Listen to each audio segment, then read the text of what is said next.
여러분 안녕하십니까? 누리PD입니다. 무대, 별명이 무대인 사람이 있죠. 무성대장.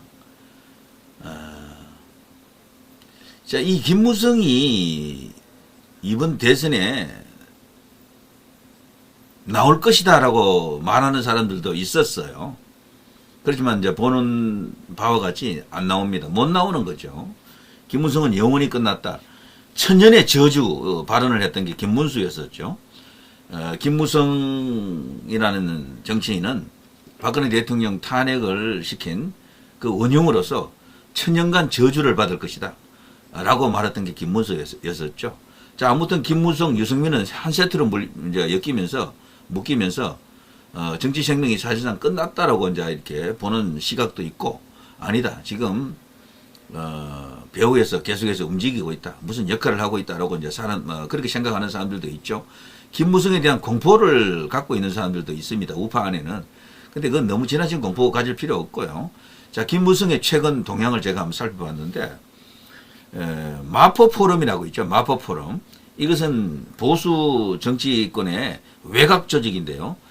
전 국회의원들이 약 한 70여 명이 포진된, 어쩌면 이런 단체로서는 가장 큰 규모다라고 볼 수 있겠죠. 여기에 핵심 인물이 바로 김무성입니다. 김무성은 이 마포 포럼을 통해서 자신의 영향력을 어느 정도 이렇게 유지하고 있었죠. 실물 정치에도 과거 김무성계로 이제 불리던, 혹은 김무성의 꼬봉들이 지금 대부분 중요한 보직을 맡고 있지 않습니까? 특히 이제 권영세라든가 등등, 아니 권성동 같은 이런 인물들 말이죠.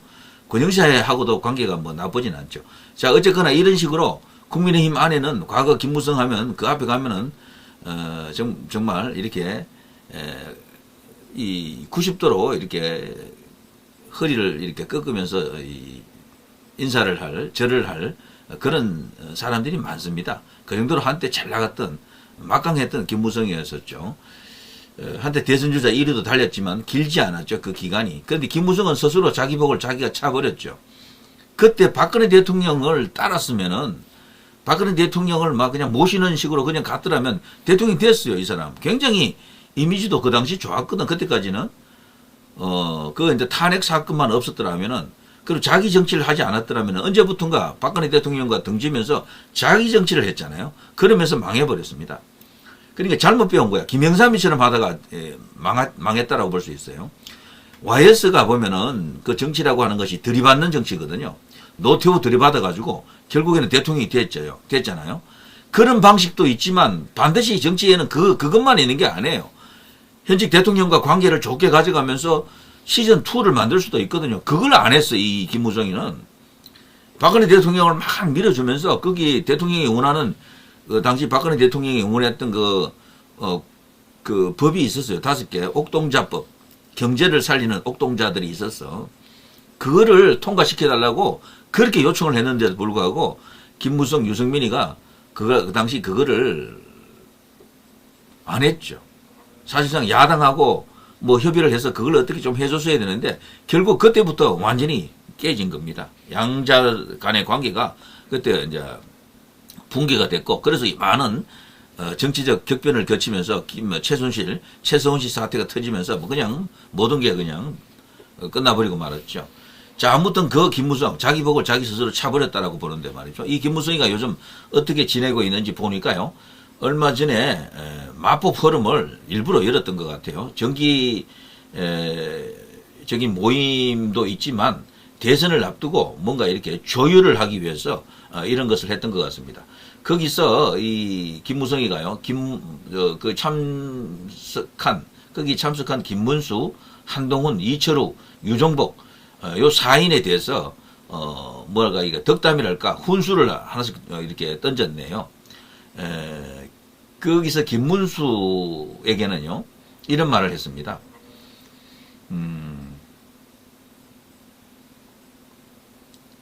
김문수 전 장관은 극우다. 극우로 보인다. 분명한 것은 보수층 표만 갖고는 절대 대통령으로 당선될 수 없다. 이재명과의 싸움에서 중도층 표를 얼마나 많이 가져오느냐가 관건인데, 김문수 전 장관은 극으로 비춰지는 이미지를 탈피해야 그나마도 승리 가능성이 있다. 이런 어떤 어줍잖은 이야기를 했고요. 여기에 대해서 그 앞에 김문수 장관은 이런 말을 했었죠. 히틀러보다 더 무서운 사람이 대통령으로 지금 생길 수 있다. 이재명을 말하는 겁니다. 이건 막아야 된다. 그러면서 지금 국민들의 여망은 이재명을 꺾을 사람 한 명 나와봐라. 한덕수든 김덕수든 대환영이다. 그러면서 이제 김문수 후보는요, 12가지 죄목으로 재판받고 있는 피고인 이재명을 상대하기에는 가진 것 없는 깨끗한 손, 나 김문수가 제격이다. 이런 발언을 거기 마포 포럼에서 했어요. 거기 이제 회원들을 상대로요. 이제 거기에 대해서 김무성이가요, 당신은 거구야. 거구 이미지를 탈피해야 돼. 이런 개소리를 했네요. 자, 여기에 대해서 한동훈은 또 이런 말을 했습니다. 87년 체제 청산을 위해 이번에 당선되면 3년만 하고 내려오겠다. 또 실용을 앞세운 나라, 중산층이 주도하는 나라를 만들겠다. 죽을 각오로 대선에 나왔다. 그러지 않은 분들도 있는 것 같은데 저는 만들어 놓은 돌아갈 자리가 없다. 이런 말을 했습니다. 한동훈이 지금 3년을 이야기한 것은 굉장히 위험한 이야기입니다. 이건 왜 그런가 하면은 저들 내각제 세력이 가장 좋아하는 시나리오거든, 이게. 이제 그렇게 되면은요, 내각제로 갈 수 있는 기초가 마련됩니다. 개헌을 해야 될 텐데요. 그래서 저는 지금 일각에서 벌써 그렇게 이제 주장하고 있는데요. 김무성 그리고 이제 내각제 세력, 조중동 중에서도 주로 중앙 쪽이 이제 심한데 조선중앙 동아 다 비슷해요, 사실은. 이런 거대한 내각제 세력들, 박지원, 그전에 이제 김진표, 현 국회의장 우원식, 등등 해서, 이재호, 등등 해서 많은, 내각제 세력들이 있습니다. 이들이 지금 한동훈을 염두에 두고 있는 것이 아닌가 이렇게 의심하는 거죠. 3년 임기 이게 딱 맞아떨어지거든. 그 타임 스케줄을 보게 되면은. 그래서 김무성이 지금 한동훈을 지금 푸시하는 게 아닌가 이런 의심을 할 수밖에 없죠. 자, 아무튼 한동훈도요, 위험한 사람이 대통령이 되고 괴물 정권이 탄생해 나라를 망치는 것을 막아야 한다. 김문수랑 이야기하는 내용은 비슷하네요. 자, 여기에 대해서 김무성은요, 한동훈 전 대표는 검찰 조직에서 특출나게 성공한 사람입니다. 그런데 특정 분야에서 성공한 사람이 정치권에 들어와서 크게 성공한 사람은 별로 없다. 이건 맞는 말 같아요. 정치가 최고 전문 분야라는 것을 인정하지 않는 데서 오는 문제다. 정치인으로 철저하게 변신해야 된다. 정치는 기본적으로 상대를 인정하는 것이다. 협상과 타협이 필수다라고 하면서 윤석열 대통령을 깠네요. 윤 대통령을 언급하지 않았지만 윤 대통령이 협상이라든가 타협 같은 것은 없었죠, 사실은. 할 수 없는 여건이었지만 어쨌거나 이 김무성은 그걸 빗대가지고 윤 대통령을 까면서 한동훈에게 이제 이렇게 조언을 한 것이죠. 너가 대통령이 되더라도 윤 대통령처럼 하지 마라. 이런 이야기예요. 협상과 타협, 이건 사실 정치의 기본의 기본인 것은 맞죠. 자, 이제 이런 이야기를 했고요. 이철우 경북지사와 유정복 인천시장도 참석자들과 인사를 나눈 뒤 대선 출마 선언 배경과 당선 시 국정 운영 방향, 각오 등에 대해서 간략하게 설명을 했네요. 자, 여기에 대해서도 이제 김무성은 이번 선거는 이길 수 있는 선거라고 생각한다. 최근 각종 여론조사를 보니 중도층만 봤을 때 우리 쪽 주자들이 이재명을 조금씩 이기는 것으로 나오더라. 중도층 표를 어떻게 가져오느냐가 제일 중요하다. 해볼 만한 선거다라고 이제 언급하고 있습니다. 자, 아무튼요, 이 김무성이가 분명히 배후에서 막구에서 어떤 역할을 할 것은 분명해요. 한동훈 지지자들 중에는요, 이 한동훈을 이재명과 누굽니까? 김무성과 완전히 대척점에 서 있는 그런 걸로 보는 사람들이 일부 있던데 그거야 아니에요. 이 보면 전체적으로 한동훈의 3년 임기설 저게 말이죠. 이 김무성의 입장하고 딱 맞아 떨어진다니까. 내각제 세력하고 딱 맞는 거야 지금. 그래서 의심할 수밖에 없어요.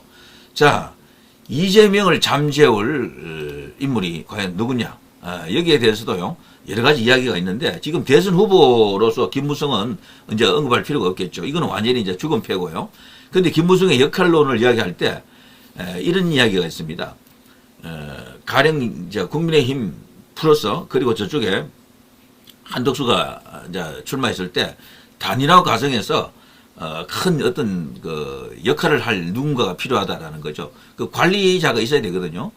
거대한 어떤 그런 영향력을 가진 어떤 관리자가 필요한데 거기 책임을 맡을 인물이 이제 김무성이다. 이런 어떤 평가를 하는 목소리가 지금 여의도에 지금 터지고 있다 그러네요. 자, 그는요, 달리 말하면은 공천 과정이나 선거 전략에 있어서 정무적 감각이 뛰어나 이기는 판을 만들어 온 인물로서 김무성이가 그 역할이 주목된다. 2012년 총선은 성공후사 정신으로 18대 대선은 진두지휘를, 4.7 서울시장 재보선은 단일화 숨은 주역으로 20대 대선은 윤석열 후보의 영입을 도운 보수 승리의 설계자, 이런 식으로 평가되고 있죠. 사실 윤석열 대통령이 영입되는 과정에서 김무성이 큰 역할을 했다 그러더라고요. 이제 윤석열 지지자들, 우파 유튜브들은 이걸 보통 모르거나 언급을 잘 안 해서 그런데 실제 윤 대통령과는 관계가 좋다고 합니다. 이 김무성은. 그래서 한때 평통 그 부위원장, 수석 부위원장 거기에 내정했던 것도 이런 어떤 과정이 있었죠. 이런 배경이 있었던 거죠. 근데 당시 이제 우파 지지층에서 아주 뭐 발칵 이런 상황이었죠. 김무성은 절대 안 된다. 뭐 그래서 그 취소가 되지 않았습니까? 자, 아무튼요, 흔히 하는 말로 그 진보 우파라는 용어 있잖아요. 진보 우파.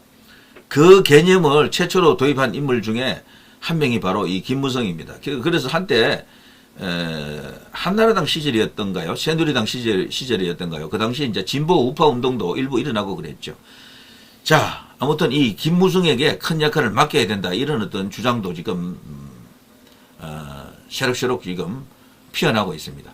김무성이가 나중에 선거 총괄 선대위원장 이런 걸 맡으면 어떻게 되나요? 와, 그건 안 돼. 야, 그건 그야말로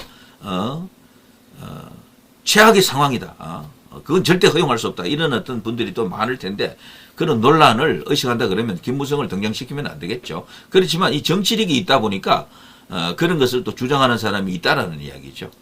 자, 아무튼 이렇게 이제 보면 김무성의 시대는 이제 끝났다라고 이제 보는 측면도 있지만 아직 마지막 하나가 남은 것 같습니다. 내각제를 위해서 어쨌거나 끝까지 불을 이렇게 계속 피울 것 같은 그런 것으로 이해가 됩니다. 자, 그런 이 김무성이가요, 이번 6.3 대선, 장미 대선을 끝으로 마포 포럼을 해체할 것으로 지금 보인다라는 그런 이야기도 들립니다. 물론 이것은요, 그 포럼 안에서 전체 회원들의 의지도 이제 반영이 되어야 하니까 여러 과정을 거쳐서 뭐 결정을 하겠죠. 마포 포럼을 해체한다라고 하는 것은 김무성이 사실상 정치권에서 완전히 이제 이렇게 퇴장한다라고 이제 보는 사람들도 있지만 그렇지 않을 겁니다. 아직 나이도 뭐 김문수와 동갑 아닙니까? 74세인가 이럴 거예요. 박근혜 대통령 김문수, 그리고 이 김무성, 이 세 사람은 나이가 동갑이에요. 자, 그래서 현재 이 김무성은 자신의 역할을 완전히 이제 차단하지 않고 계속해서 정치권에 대해서 일정한 영향력을 행사하려고 할 것이다. 이제 이렇게 보는 거죠. 현재까지 이 이제 포럼을 거쳐갔던 사람들, 마포 포럼을 거쳐갔던 사람들은 원희룡, 안철수, 오세훈, 홍준표, 유승민, 나경원, 김기현, 윤상현, 장성민, 조은희, 조정문, 이준석 등 대권민 당권 도전자들은 항상 그 중요한 어떤 선거가 있기 전에 이런 포럼을 통해서 거기서 정견 발표를 하고 그랬었죠. 자, 정치평론가들 중에는 이렇게 보는 사람이 있습니다. 상도동계, YS계 적자인 마지막 적자죠. 그래서 YS를 아버님으로 사석에서 부르는 그런 인물이죠. 이 김무성이 이끄는 이 마포 포럼은 YS 김영삼의 정권 창출 모델을 계승한 것인데요. 과거 YS는 당 중심이 아닌 민산이라고 민주산업회 아시죠? 그것을 통해 직선제를 쟁취하고 정권을 창출한 바 있죠. 그야말로 싸워서 쟁취했었죠. 김무성 또한 전초기지를 통해 우파 재집권을 그동안 실현했다라고 그쪽에서는 평가하고 있습니다. 그런데 윤석열 정부의 역사적 퇴장과 함께 비슷한 시점에 이 마포 포럼이 이제 해산된다고 하면 그 나름으로 정치적 의미를 또 해석할 수 있는 그런 시간이 오겠네요. 자, 아무튼 김무성은 지금 뉴스에는 거의 나타나지 않고 있지만 이런 식으로 지금 자신의 존재감을 완전히 이렇게 죽인 것은 아닙니다. 살아 있습니다. 어느 정도는. 그리고 이번 대선 결과 여하에 따라서 또 다른 어떤 역할을 할 것으로 생각이 됩니다. 내각제에 대해서 마지막으로 승부수를 던지고 올인하는 것 같습니다. 내각제 파트너가 그게 누구냐? 이걸 잘 찾아봐야 됩니다. 지금 제 생각에는 한덕수보다는 한동훈 쪽이 아닌가 이런 생각이 제일 강하게 듭니다. 예. 자, 그거는 근데 근거가 확실한 건 아니고요. 다만 그렇게 볼 수 있는 정황이다. 그래서 이번 대선 결과 여하에 따라서 김무성의 역할도 다시 재정립될 수도 있겠네요. 자, 누리 PD 김준희였습니다.